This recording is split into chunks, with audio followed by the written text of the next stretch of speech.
It doesn't matter what you're watching, or if you simply just have your television on. When you're alone at night, the simple noise of the television or the ambient sound of human voices can put you at ease. We feel more comfortable when we're around familiar things, familiar people. It's quite disturbing what you don't realize. Some of the actors in these shows may have already passed away, especially in the older ones.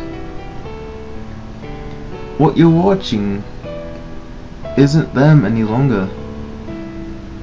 What you're watching are their remains. I bet you never thought of it. Their spirits are forever trapped in there. And the truth is, white noise is made by them. Millions upon millions of human souls screaming, wishing to be free.